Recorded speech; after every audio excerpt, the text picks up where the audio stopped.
It is 3 o'clock, so I might as well start. So anyway, my name is Karen Price, and I'm a member of the Special Events Committee. It took a little bit of detective work to get Mr. Clark to give us a lecture, because my husband found this article in the Arlington magazine. And so when I finally traced him, he was willing to talk to us, and thank you so much. He has also researched many other Arlington historical events and writes in various magazines. And if you saw the flyer, you see where he's writing. Oh, yeah, and I wanted to say, if you want to talk after 4:30, he is willing, Mr. Clark is willing to stay. Then for those who don't want to listen and want to go, leave right on spot, please use the back door, because the front door is very noisy. Okay, Mr. Clark has a long journalistic history, and just to mention some of his achievements, he joined government executive in the fall of 2009. He has been on the staff of Washington Post, Congressional Quarterly, National Journal, Time Life Books, text analyst, the Association of Governing Boards of University and Colleges, and the National Center on Education and the Economy. He will tell you a little bit more, but anyway, right now, please help me welcome Mr. Clark.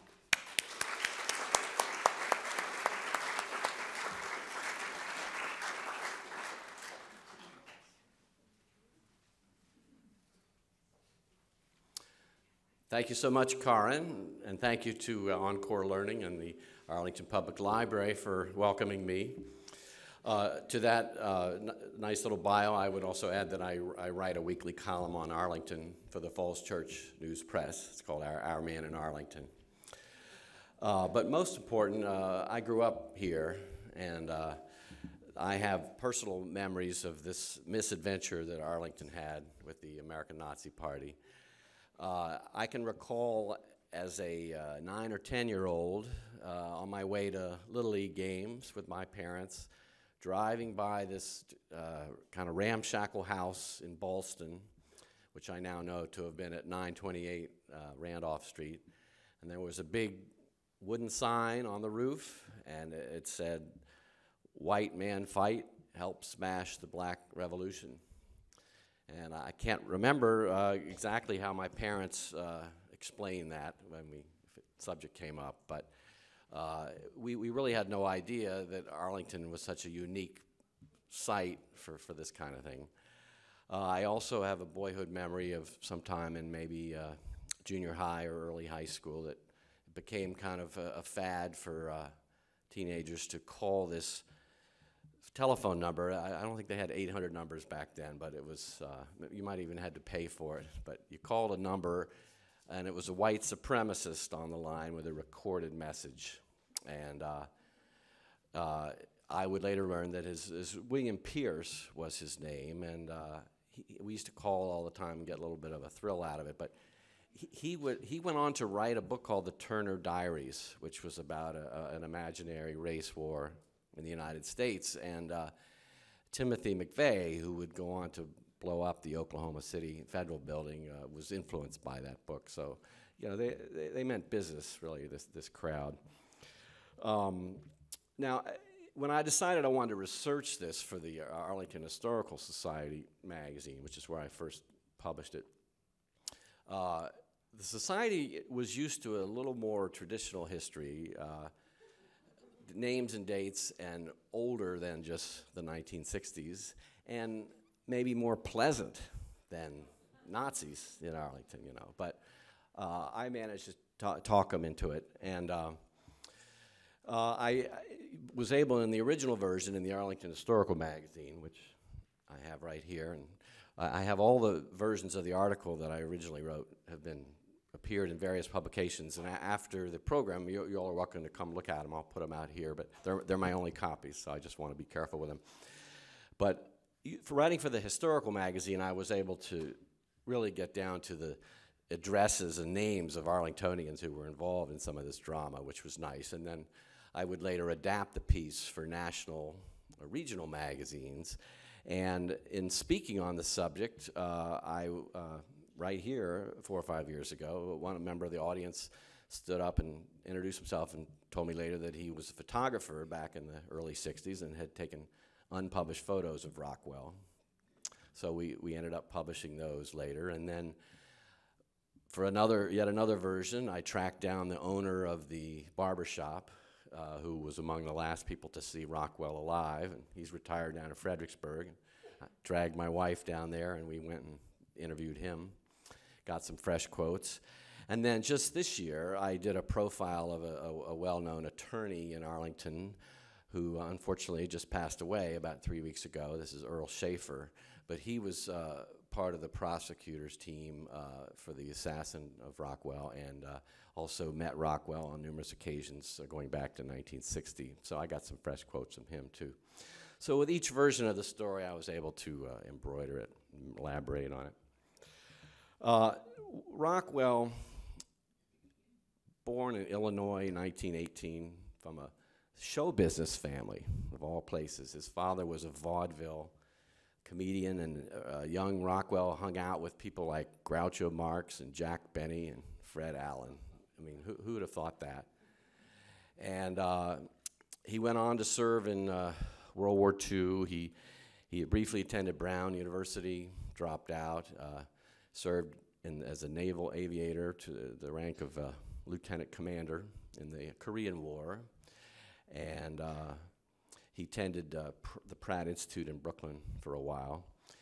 He was stationed in Iceland during that naval service, and he met an Icelandic woman and divorced his first wife and married her, and he read Hitler's Mein Kampf during that time in Iceland. And he ended up having his honeymoon with his Icelandic wife in Berchtesgaden, Germany, which is where Hitler's retreat was.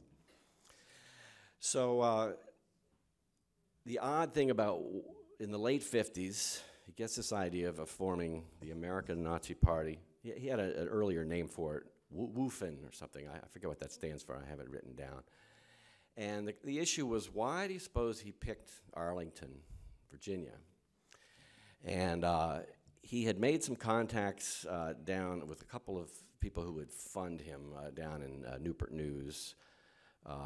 There was a guy named Floyd Fleming, and who had a house in Arlington, and then there was a Baltimore heir to a fortune named Harold Aerosmith. I later learned, as I've been doing some more recent research, that his fortune came from the Dun and Bradstreet empire, a couple of times removed. I wouldn't blame the current functioning Dun and Bradstreet for that, but Harold Aerosmith was a white supremacist, and he agreed to finance Rockwell's idea of forming this party, and he bought him a house to use at 6512 Williamsburg Boulevard, which is not far from where I live. And here, where I do have personal memories of, they had a picture window of that house, and there was a lit up swastika flag in the bay window, or in the picture window, I should say. And I have friends, a little older maybe, who can recall the bus drivers during school days, pointing this out to young kids as they went by it. And there was a famous raid that got a lot of publicity, coverage in the Washington Star and Washington Post.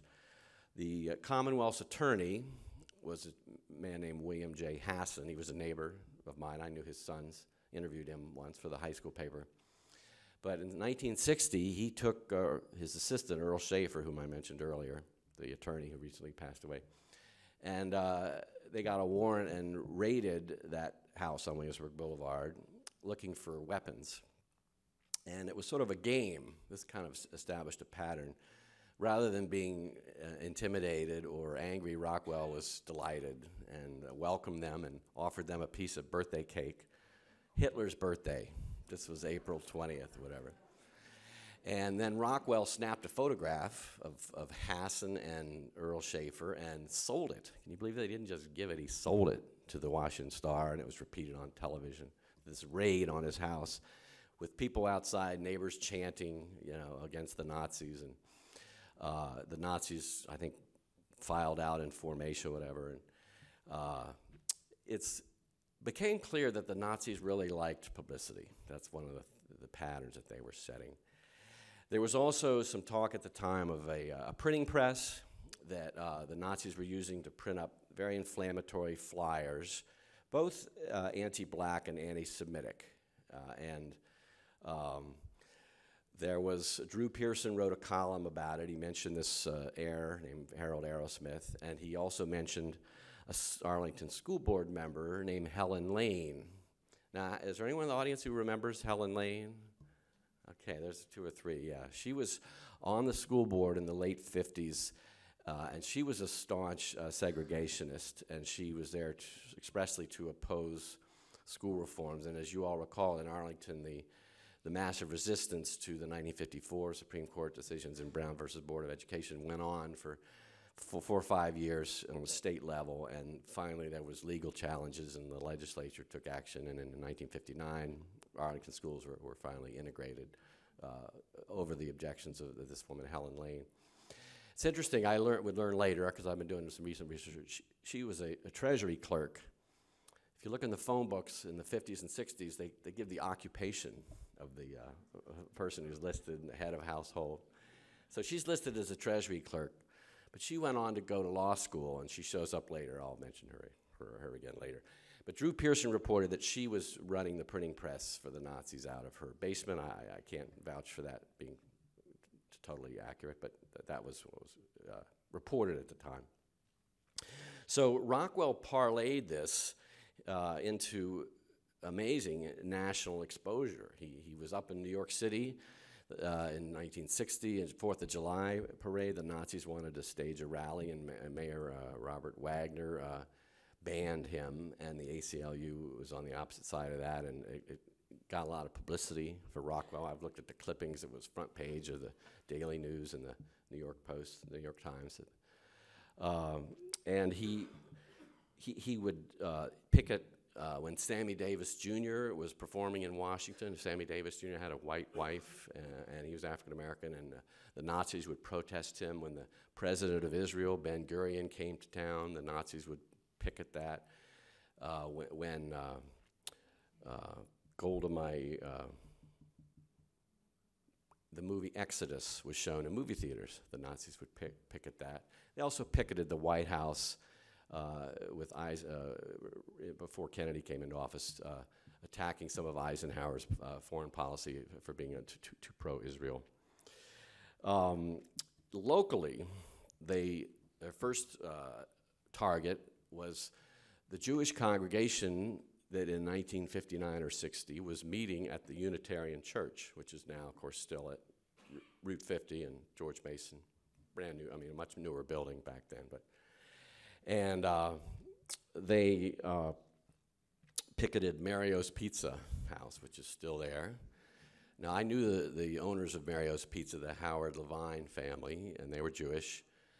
His name wasn't Mario, but somehow Rockwell got a hold of this, because I think Mr. Levine refused the Nazis service because maybe they were threatening, and so that's why they picketed them. There was an interview with Rockwell, famous interview in Playboy magazine, a little bit later in the 60s. It's conducted by Alex Haley, who, of course, went on to write Roots. And when the TV dramatization of Roots was broadcast in the late 70s, Rockwell had a cameo appearance. He was played by Marlon Brando. But Rockwell, he planned to run for president in 1972. He did run for governor in 1965, governor of Virginia, on a segregation platform, and he got 6,300 votes or so. And Bob Dylan mentioned him in a song. This is John Birch Society Blues, I think it's called. And he approached William F. Buckley, who had successfully launched his National Review, and Buckley kind of spurned him. Robert F. Kennedy was concerned about the Nazis. they'd have rallies downtown on the ellipse. And this is where my friend Jack Hiller, who took the pictures of the Nazis down on the ellipse. And when you look at these, we published it in 2 parts in Northern Virginia Magazine. Jack's unpublished photos there, they show the Nazis inside their house headquarters on Randolph Street, and it shows them on the ellipse giving speeches. And it's interesting, they're sort of sparsely attended. You know, keep your eye on that fact. They did use a lot of hate-filled rhetoric, all about you know, making Anne Frank soap and threatening people. So they would get them into trouble eventually because they would move into these different headquarters, and I'll go over the headquarters locations in just a minute. And they would usually rent the place under an assumed identity. So some of these mainstream real estate agents didn't quite, or fellow tenants, you know, didn't quite understand who their new roommates were and who was signing these leases.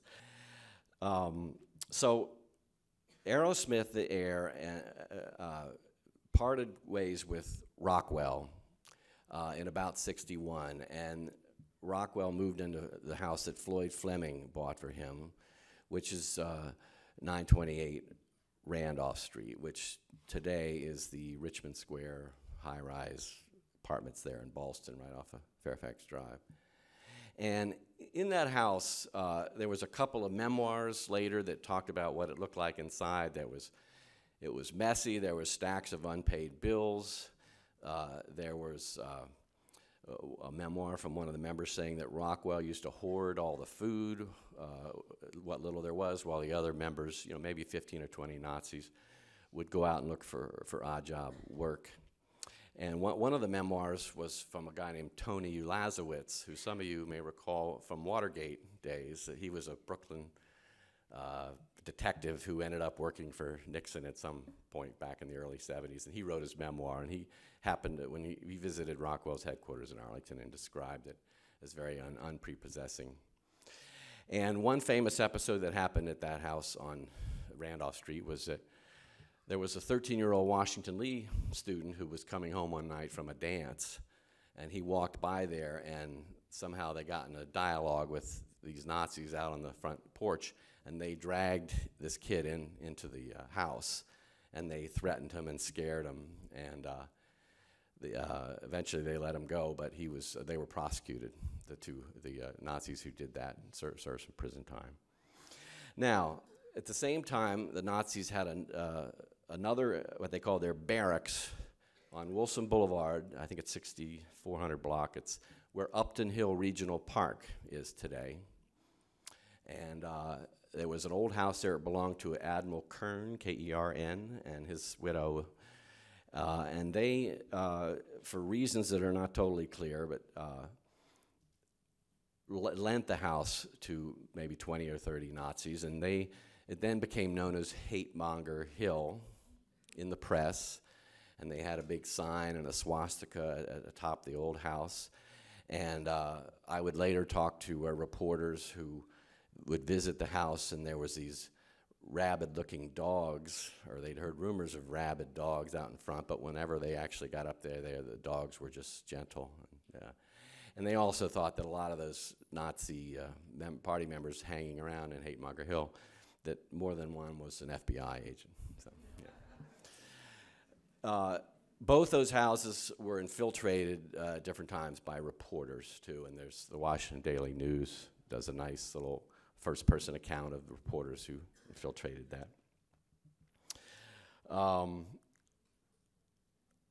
They moved, in 1965, the Nazis got in trouble for failure to pay income tax.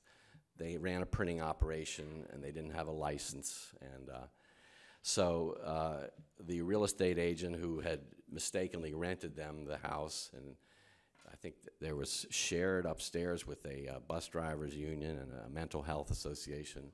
They finally got them to leave, and they briefly settled in a house nearby on Taylor Street. And then they had to go over to the barracks on Wilson Boulevard. And then after Rockwell's death, which I will deal with later in the talk, they rented and later bought a house on Franklin Road in Clarendon, which many of you may know today is the Java Shack.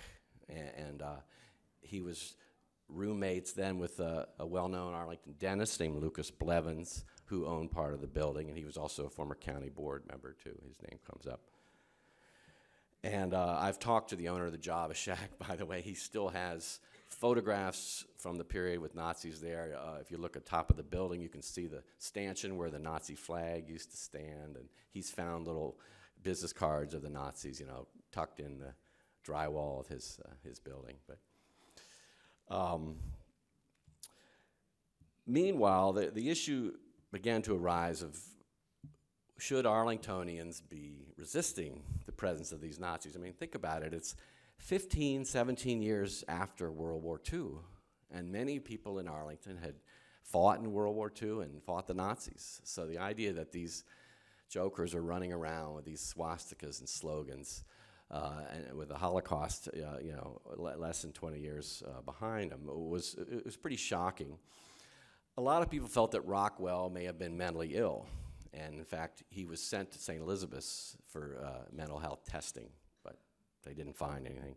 Even his own father thought that there was some kind of screw loose. The media had varying strategies. Remember I said that the Nazis were publicity hounds, and so the Washington Post and the Washington Star, which was a very big paper, but you got to remember back in the 50s and 60s, the Post was not necessarily the dominant paper, and the Washington Daily News. They all covered the Nazis, but they had an informal sort of second thoughts about it, a policy with it, which was some people called quarantine, which is, you know, we're only going to cover them if it's really, really big, not these routine things. But the exception to that quarantine policy was the editor-publisher of the Northern Virginia Sun, who's Herman Obermeyer, who I have since become friendly with and do some research for, because he's still researching and writing on the Nazis, because it was a big part of his life. Herman, of course, is Jewish, and he's a World War II veteran. He served in the American Army and attended the Nuremberg trials as an observer. So it was a subject close to his heart, and he could not believe that the Nazis were tolerated to the extent that they were, and he thought that they didn't pay their taxes, didn't have proper business licenses, and he also heard a story of a baby that was born inside the house on Wilson Boulevard, but died, and that there was no record of this or no investigation. He thought social workers ought to get on the case. So he made a point of covering the Nazis to a much deeper level, and to this day you can buy Herman's collection of the Sun Gazette, the Sun's now called the Sun Gazette, which is a successor, corporate successor, but the Northern Virginia Sun bound volumes on the Nazis is available online. And I've enjoyed getting to know Herman. He has a lot of insights into this, and he recalls you know, the Nazis continuing to be active in the 70s and 80s too. It's after Rockwell's death. So this brings us to the assassination. Now, I would love to see a show of hands. August 25th, 1967, George Lincoln Rockwell is murdered here in Arlington. How many people remember that or were here? Look at that. It looks like about almost half the audience was here at the time. I remember it. Well, I can tell you that because I've done the newspaper searches on microfilm, is that it was not only national news in Philly and Chicago and LA and New York, but it was worldwide news. It was reported in Berlin and Munich and in Tokyo and in Paris and in London. So Rockwell is living at the barracks, Haight-Monger Hill, up there at Wilson Boulevard, 2 blocks from this Dominion Hills shopping center, which today, as I mentioned in my article in the Arlington magazine, is right across from the skateboard park, and he's down there doing his laundry. Now here's the other thing. Everybody who ever met Rockwell, and I've interviewed maybe 6 or 8 people who knew him personally, they all said that he was a gentleman, when he was around white people, obviously, and that he had all this charisma, you know, that he wasn't a normal guy. He was 6'4", he had kind of flashing eyes, and he was sort of a take-charge character when he would come into the room. And there's a William and Mary student who interviewed him way back in the mid-'60s who said that he had all kinds of leadership aura that people would be intimidated by him. And this is the reaction to the owner of the laundromat, a woman named Ruby, I forget her last name, and Tom Blankeny, who was the barber next door at Tom's barbershop. They were the Nazis were all regular customers there at the shopping center, and they were all very gentlemanly, they used to say. So Rockwell is doing his laundry, and he's forgotten his bleach. So he steps out into the parking lot to get in his Chevrolet, I think it is, and drive back up 2 blocks up to Upton Hills. And the shots ring out, and he collapses. And by the way, the Northern Virginia Sun had one of the first reporters and photographers there. They think, Herman Obermeyer thinks they got there before the police even, but I don't know how they would have learned about it.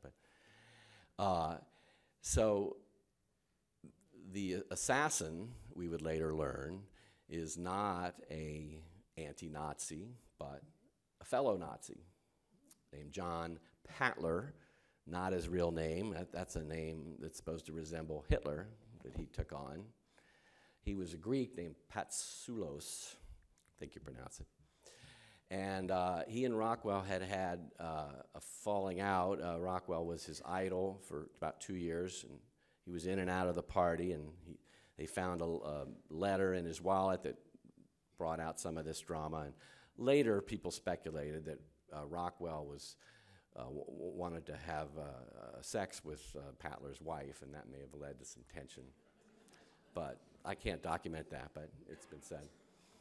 So the assassin runs away on foot, and there's a big chase. It's all documented. The neighbors there on Liberty Street, Livingston Street, all these L streets off of Wilson Boulevard there, many of whom may still live there. I have friends in that neighborhood. I interviewed 1 or 2 of them for this story. They chase this character, and suddenly Patler is picked up on Washington Boulevard and Harrison Street, right between Inglewood and Harrison. There's a bus stop still there. I drive by and have to notice it. He's got wet pants wet up to the knees. He's standing at this bus stop. And he's recognized by Arlington police chief or deputy chief named Raymond Boots Cole, who knew all the Nazis, had been surveying it for years. And he's arrested. And later it goes to trial, and Hassan is the prosecutor, who I mentioned earlier, with Earl Shaffer, his deputy, and they are asking for the death penalty. And they find some of the evidence.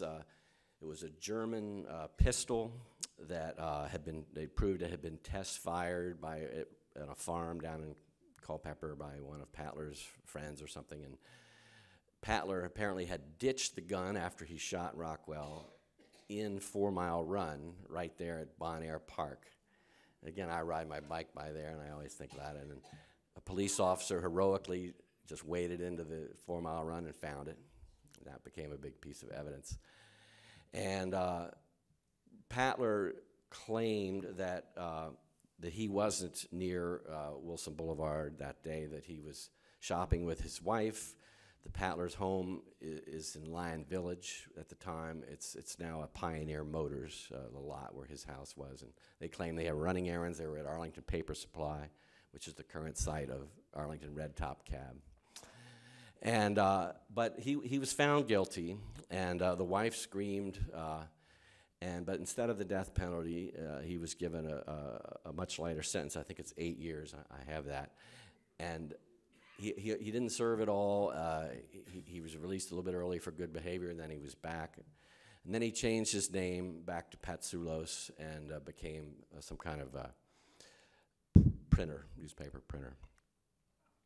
But meanwhile, the Nazis, there was this fiasco about where to bury Rockwell. And remember, he's a military veteran, Korea and World War II. So he has rights to be buried in some kind of national cemetery. So they start negotiating with the Pentagon, and the Pentagon has to agree to allow them. They pick a cemetery down in Culpeper. The only problem is the Nazis want to have all sorts of regalia and swastikas and flags, and the military will not tolerate this. So they have a stalemate. Again, the ACLU comes down on the side of the Nazis as a matter of principle. See? And so they end up. They bring the body all the way down to Culpeper and then bring it all the way back, and his ashes are then left with the successors who were living in the Wilson Boulevard house. And Matt Cale is his name. He tries to look like Rockwell. Doesn't have any of the charisma. Can't give as good a speech. And the Nazis then moved to the Java Shack site, Franklin Road, and they continue to be active in Arlington. They send out flyers. They protest at the bicentennial. They wanted to march in the 1976 bicentennial parade in Arlington, which they were permitted to do. In 1977, the 10-year anniversary of this assassination, they had a ceremony at Dominion Hill Shopping Center, and there are photos of that. These young Nazis still in uniform standing there with an outline of where Rockwell was killed, an outline of a swastika. And in 1983, it was their sort of final act in Arlington. They wanted to have a White Pride Day at Yorktown High School. And again, on free speech grounds, the school board, after much agonizing, permitted it. Right around then, 82, 83, they moved out of Arlington. They gave up the Jogga Shack, which they had bought, and moved to Wisconsin, to New Berlin, I believe, and they had a different name now, the National White People's Socialist Party. The New Order is what they would eventually change their name to. May still be in power. I found a business card from them in one of the Rockwell books. But it was run by a guy named Harold Covington, using the nom de guerre of Winston Smith, which is the name of the central character in George Orwell's 1984. But Harold Covington grew up in Chapel Hill, North Carolina, and my wife, who's here today, was in his high school class, and we remember him. He ran for senator or something from North Carolina back in the 70s, and he's still around. And then this leads us with the one big question again of why the Nazis were tolerated. And there was a resistance group, very heroic people, called Concerned Citizens. And this was made up of many of Arlington's Jewish families, several of whom whose kids I went to school with. And I was pleased to go through the files. It was organized by the Civic Federation, families named Plank. Reverend Yount from the First Presbyterian Church was active in it.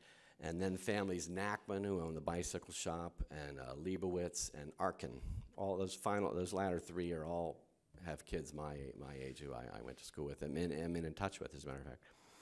And they wanted to organize to pressure the authorities to enforce the laws against and try and get them on technicalities like failure to have business licenses and failure to pay taxes. And obviously it didn't quite work. Helen Lane, who I mentioned earlier was a school board member, she went on to get her law degree, and she ended up defending Patler, the assassin. She was on his defense team, which I found very hard to understand. Aerosmith moved to Germany, and he died there in, I think, the 90s, and his heirs, maybe it was the 80s, he left a whole lot of money to these distant heirs who never met him, and there was a big court battle about it, which is how I was able to track down some of the documents. And so it's, you know, today there are still descendants of the Nazis. You occasionally see flyers, and when my article from the Arlington magazine was posted on the website called I Grew Up in Arlington, Virginia, which is a fun website. I've been going on it a lot recently. It drew a lot of inflammatory comments, and the moderator had to sort of step in. And so there's still these strong feelings about it. After this piece came out, National Public Radio did WAMU, the local affiliate, did a piece on it, and they interviewed Herman Obermeyer, and they talked all about how today's young people perhaps are just not at all familiar that George Lincoln Rockwell, just 15 years after the Holocaust and World War II, was running around suburban Arlington, Virginia, and with impunity and with self-confidence. And it's not one of Arlington's proudest moments, but whenever I discuss it, there's a whole lot of people who remember it and want to hear more. Thank you. Thank you. And feel free to look at these magazines, which the gentleman here has some.